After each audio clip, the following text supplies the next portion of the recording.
On dit que le jour de l'enterrement de votre mari est le pire jour de votre vie. On dit que le deuil vous aveugle, que les larmes vous étouffent et que le monde devient un endroit gris et hostile où vous ne reconnaissez plus votre propre reflet. C'est ce qu'on dit. Et c'est ce que tout le monde croyait qu'il m'arrivait, tandis que je me tenais debout devant le cercueil de chêne ciré, dans ma robe noire en dentelle, le voile couvrant mes yeux secs, les mains croisées sur l'abdomen. Les murmures dans mon dos montaient et descendaient comme le bourdonnement d'abeilles agitées. Pauvre Isabelle, chuchotait Monique, la voisine du quatrième. Regardez-la, elle doit être sous le choc. Elle n'a pas versé une seule larme. Elle doit être brisée à l'intérieur. Ils formaient le couple parfait. 45 ans ensemble, vous imaginez? Et d'une autre voix, celle que je reconnus comme étant l'épouse de l'associé de mon mari, Robert était un saint. Un homme travailleur, honnête, qui se sacrifiait toujours pour elle. Ça va être très difficile pour elle de vivre seule. Elle a toujours été tellement dépendante de lui. J'ai dû me mordre l'intérieur de la joue jusqu'au sang pour ne pas me retourner et hurler.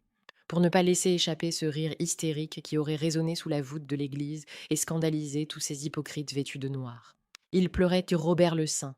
Robert l'homme d'affaires irréprochable, Robert le mari dévoué. Mais je n'étais pas là pour pleurer cet homme-là. Je me trouvais devant un inconnu, pire encore, devant un ennemi, un homme qui avait partagé mon lit, mon corps et mon âme pendant 4 décennies et demie, alors que chaque je t'aime avait été un mensonge, et que chaque je le fais pour nous avait été une escroquerie.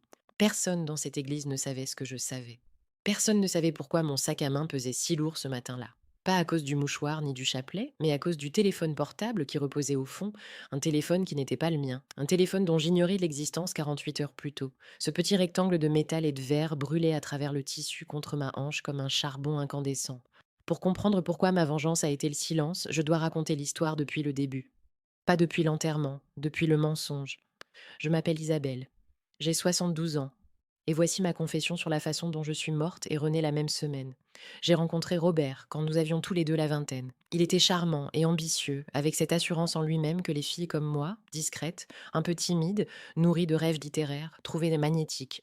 Je travaillais comme secrétaire dans un cabinet d'avocats et je rêvais secrètement d'étudier la littérature. Lui était dans la vente. À notre troisième rendez-vous, il m'a regardé avec ses yeux sombres, que je croyais capable de lire jusqu'au fond de mon âme, et m'a dit: Isabelle, tu es faite pour être choyée. Laisse-moi m'occuper du monde difficile. Toi, occupe-toi de rendre notre monde beau. Ça sonnait romantique, ça sonnait protecteur. Je l'ai épousé convaincu d'avoir gagné à la loterie.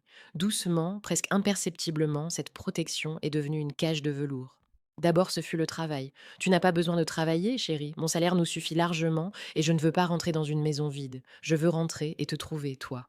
Et moi, amoureuse, j'ai quitté mon emploi. Puis vint l'argent. Robert prit en charge tous les comptes. Tu t'angoisses pour rien avec les chiffres, Isabelle. Laisse-moi gérer.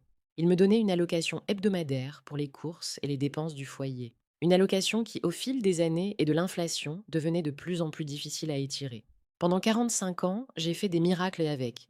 Je me souviens d'être debout dans le supermarché à comparer les prix des lessives, à choisir la marque discount, à compter les pièces pour voir s'il me restait assez pour acheter un peu de bon jambon pour lui pendant que je dînais d'une soupe de nouilles.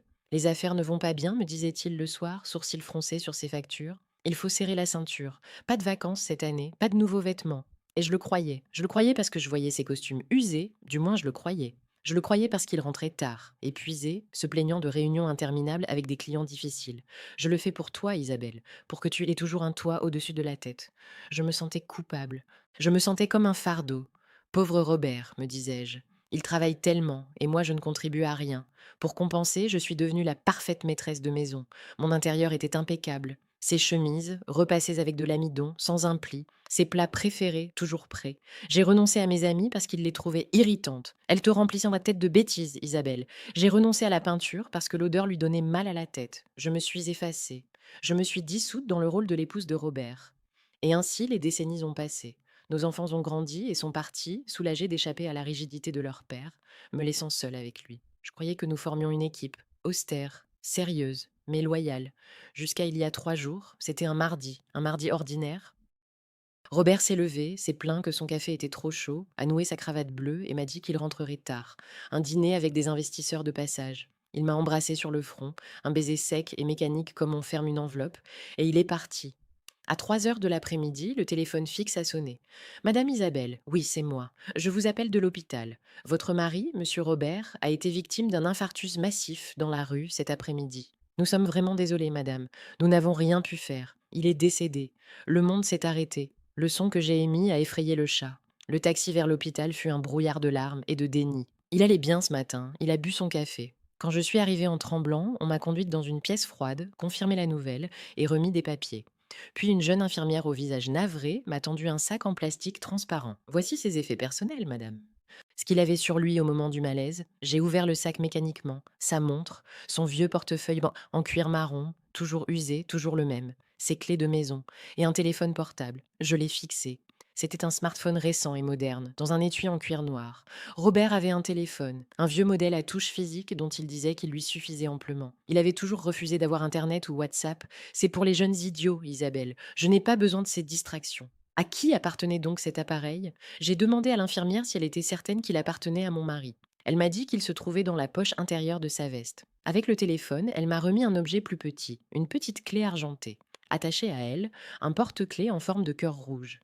Robert détestait les porte-clés. Il n'aurait jamais porté un cœur rouge. J'ai pensé qu'il devait y avoir une erreur. Je suis rentrée seule à la maison, le sac en plastique sur les genoux, la maison m'enveloppant dans un silence sépulcral. Je me suis assise à la table de cuisine et j'ai vidé le contenu de son portefeuille. Sa carte d'identité, 50 € et une photo de moi datant de 30 ans. Ça m'a fait pleurer de nouveau. Il me portait avec lui, ai-je pensé. Pauvre Robert. Puis j'ai pris le téléphone moderne. L'écran s'est allumé et a demandé un code. J'ai essayé sa date de naissance. Mauvais code. La mienne. Mauvais. Notre anniversaire de mariage. Mauvais. Quelque chose dans mon instinct, une voix qui dormait depuis 45 ans, m'a soufflé d'essayer autre chose. Le porte-clés. Je l'ai retourné. Il y avait une toute petite inscription gravée. LNR 25. L et R. Lucie et Robert. Le 25. J'ai tapé 2525. Le téléphone s'est déverrouillé. Le fond d'écran n'était pas une photo de moi, ni de nos enfants, ni d'un paysage neutre. C'était Robert, mais pas le Robert que je connaissais. Celui-là était bronzé, il riait à gorge déployée, portait une chemise en lin blanc ouverte jusqu'à la poitrine, tenant un cocktail d'une main et enlaçant une femme par la taille de l'autre. La femme était blonde, élégante, peut-être 10 ans de moins que moi, mais très bien conservée. Elle portait une robe bleu turquoise et regardait Robert avec adoration. Derrière eux, une mer d'un bleu éclatant, une plage de paradis. J'ai senti le sol se dérober sous mes pieds. Mes mains tremblaient si fort que j'ai failli lâcher le téléphone. J'ai ouvert la galerie de photos. Il y en avait des milliers, littéralement des milliers. Robert et la femme blonde à Paris, Robert et la femme blonde sur une croisière, Robert et la femme blonde fêtant Noël. C'est même Noël où il me disait qu'il devait aller vérifier l'inventaire de l'entrepôt. Robert avec une voiture neuve, un cabriolet rouge sport. Robert mangeant des fruits de mer, buvant du champagne, dansant. J'ai vérifié les dates les plus anciennes. 2015, 2005, 2000. Il y avait des photos qui remontaient à plus de 20 ans. 20 ans. 20 ans pendant lesquels j'avais reprisé ses chaussettes. 20 ans pendant lesquels j'avais mangé des restes pour qu'il puisse avoir de la viande. 20 ans pendant lesquels je ne m'étais pas acheté un manteau d'hiver parce qu'il n'y avait pas d'argent. J'ai ouvert WhatsApp. Le contact était enregistré simplement sous le nom Ma vie. J'ai lu les messages et chacun était un coup de couteau. Je sors de chez la sorcière, chérie. J'arrive dans une demi-heure. Prépare le jacuzzi. La vieille a cru l'histoire du voyage d'affaires à Lyon. On a tout le week-end. Je t'ai acheté les boucles d'oreilles que tu voulais. J'ai hâte de prendre ma retraite pour arrêter de jouer la comédie. Mais je supporte parce qu'elle repasse mes chemises gratuitement et entretient la maison. C'est une bonne à tout faire, même si elle endort tout le monde. J'ai vomi, littéralement. J'ai dû courir jusqu'à l'évier et vomir jusqu'à la bile. La sorcière. La vieille bonne à tout faire. C'était moi. C'était ainsi que l'homme à qui j'avais donné ma jeunesse, ma beauté et mes rêves me voyaient. Mais le pire n'était pas de le lire. Le pire fut de l'entendre. Il y avait un message vocal envoyé 2 jours plus tôt seulement. J'ai appuyé sur lecture et j'ai porté le téléphone à mon oreille, me torturant moi-même. J'ai entendu sa voix, cette voix grave et autoritaire que je respectais tant. Mais le ton était différent, léger, moqueur. Il prononça son prénom, Lucie. Il lui dit de ne pas s'inquiéter pour l'argent. Il avait retiré encore 3000 € du compte épargne d'Isabelle. Elle ne s'en aperçoit jamais, elle signe tout ce qu'on lui met sous le nez. Elle croit qu'on est en crise depuis les années 90. Elle est tellement naïve, la pauvre. Tant qu'elle a ses séries télé et sa cuisine, elle est heureuse. Avec cet argent, ils allèrent partir aux Maldives en octobre. Ils le promettaient. Je t'aime.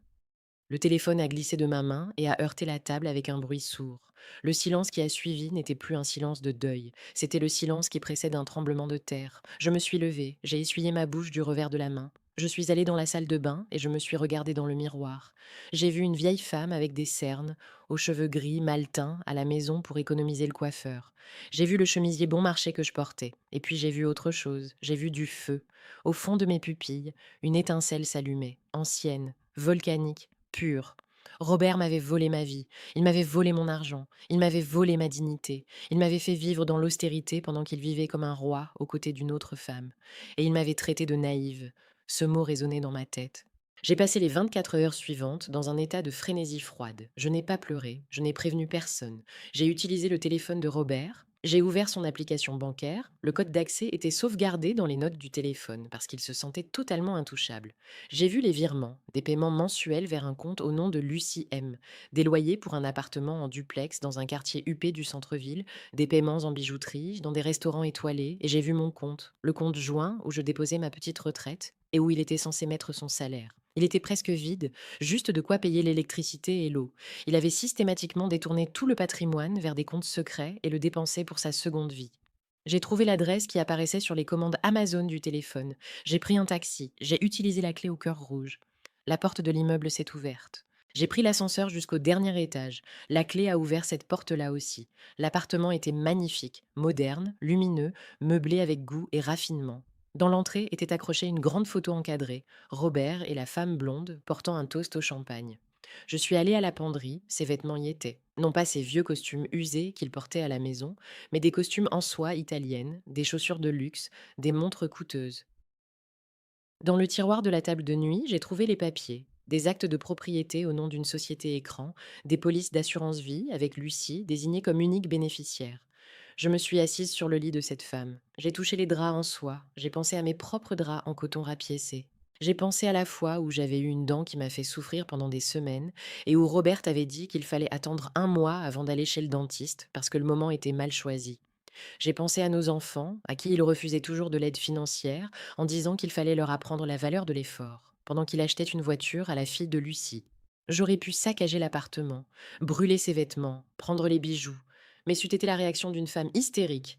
Et Robert disait toujours que j'étais hystérique. Non, j'allais être plus froide que lui. J'ai pris tous les documents financiers que j'ai pu trouver, photographié les actes et les polices d'assurance, et je suis repartie en laissant la porte grande ouverte. Je suis rentrée et j'ai organisé les funérailles. J'ai choisi le cercueil le moins cher du catalogue. Vous êtes certaine, madame a demandé l'employé des pompes funèbres. Votre mari était un homme important. Le moins cher, ai-je dit sans ciller. Il croyait en l'austérité. Et ainsi nous arrivâmes à ce matin-là, à cette église, à cet instant. Le prêtre terminait son homélie, des mots sur la bonté de Robert, sur sa fidélité. J'ai parcouru l'assemblée du regard, et alors je l'ai vue. Elle était assise au dernier rang, à demi dissimulée derrière une colonne. Lucie. Elle portait un grand chapeau noir, à large bord, très théâtral. Elle pleurait sans retenue, tamponnant ses larmes avec un mouchoir en soie. Peut-être pleurait-elle Robert. Peut-être pleurait-elle parce qu'elle avait réalisé que le robinet de l'argent était fermé. Peut-être était-elle déjà allée à l'appartement et avait trouvé la porte grande ouverte. Nos regards se sont croisés. Elle m'a vu la regarder. Elle s'est figée. Je n'ai pas détourné les yeux. Lentement, j'ai légèrement soulevé mon sac à main. Juste assez. J'ai laissé mes doigts reposer contre l'endroit où se trouvait le téléphone à l'intérieur. Elle a reconnu le geste. Ses yeux se sont écarquillés de panique. Elle avait compris que je savais tout. Le prêtre a toussé légèrement. Et maintenant, si la veuve souhaitait dire quelques mots, Isabelle, je vous en prie. Un murmure a traversé l'église. Tout le monde attendait le discours larmoyant. On s'attendait à ce que je monte là-haut et parle de la bonté de cet homme, à ce que ma voix se brise, à ce que quelqu'un doive me soutenir. Je me suis levée. Mes jambes étaient plus stables qu'elles ne l'avaient jamais été. J'ai marché vers l'autel. Mes talons résonnaient sur les dalles de pierre dans le silence. Clac, clac, clac. J'ai monté les 3 marches jusqu'au pupitre. J'ai saisi le bois, j'ai regardé le cercueil en pin, cette boîte bon marché où gisait l'homme qui m'avait escroqué de ma vie. J'ai regardé mes enfants au premier rang, tristes, ignorant encore que leur père avait été quelque chose de monstrueux. J'ai regardé ses associés. Et j'ai regardé, enfin, la femme blonde au fond de l'église. Je me suis penchée vers le microphone. Le bourdonnement électrique a rempli l'espace. J'aurais pu tout dire, j'aurais pu crier. C'était un adultère, un voleur. Sa maîtresse est assise là, au fond. J'aurais pu détruire sa réputation en 30 secondes. J'aurais pu transformer ses funérailles en spectacle. Chaque fibre de mon être me criait de le faire. La bile me brûlait la gorge. Mais alors j'ai repensé à ces mots dans l'enregistrement. Hystérique, m'avait-il qualifié. Une pauvre naïve sans classe. Si je faisais une scène, si je causais un scandale, c'est lui qui gagnait. Je serais la veuve déséquilibrée, la femme amère, et Lucie deviendrait la victime du chaos? Non. La vraie vengeance, la vengeance d'une femme qui connaît sa propre valeur, ce n'est pas le cri, c'est le mépris. Le silence absolu est l'insulte la plus grande qui soit, parce qu'il signifie que l'autre ne mérite même pas votre souffle, ne mérite pas vos mots, ne mérite pas une seule seconde de votre énergie. Alors je n'ai rien dit, une seconde, 5 secondes, 10 secondes. Le silence est devenu inconfortable, lourd, dense. Les gens ont commencé à remuer sur leurs bancs. Elle s'est évanouie, elle a un blanc. Je gardais les yeux fixés sur la femme au fond, sans cligner des yeux, avec un demi-sourire glacial sur les lèvres. Puis j'ai regardé le cercueil. J'ai laissé une expression à peine perceptible de dégoût traverser mon visage, comme si j'avais senti quelque chose de pourri. Je me suis écartée du microphone sans avoir prononcé une seule syllabe. Je me suis retournée. J'ai descendu l'allée centrale, dépassant ma propre place, dépassant mes enfants, me dirigeant vers la sortie. Je ne me suis pas arrêtée. Je suis sortie de cette église dans la lumière du soleil de midi. J'ai laissé derrière moi le cercueil, j'ai laissé derrière moi les hypocrites, j'ai laissé derrière moi la maîtresse terrifiée, et j'ai laissé derrière moi Isabelle, l'épouse soumise.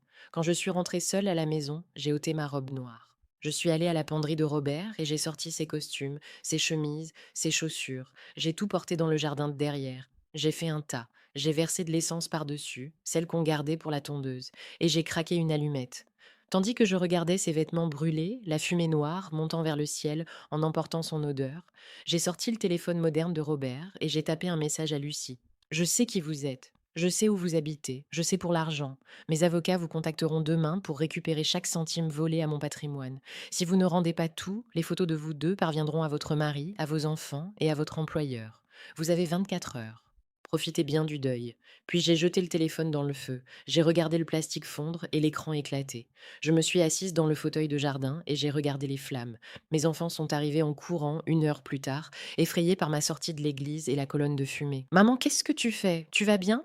Pourquoi tu n'as pas parlé aux funérailles? Pourquoi tu brûles les vêtements de papa? Tu as perdu la tête? Je les ai regardés, vraiment regardés, comme si c'était pour la première fois, non plus comme des enfants à protéger, mais comme des adultes qui méritèrent la vérité. Mais pas aujourd'hui. Votre père n'a plus besoin de vêtements là où il est, ai-je dit calmement. Et je n'ai rien dit aux funérailles parce que je n'avais rien de bon à dire. Ma mère m'a appris que si on n'a rien de bon à dire, il vaut mieux se taire. Mais maman, a commencé mon fils aîné. Ça suffit, ai-je dit doucement. C'était un ordre calme. Mais il y avait en lui une autorité qu'il n'avait jamais entendu venir de moi. Ils se sont tus aussitôt. Aujourd'hui commence ma vie, leur ai-je dit. Et dans ma vie, les mensonges sont terminés. Maintenant, entrez et préparez-moi un thé. Un bon thé.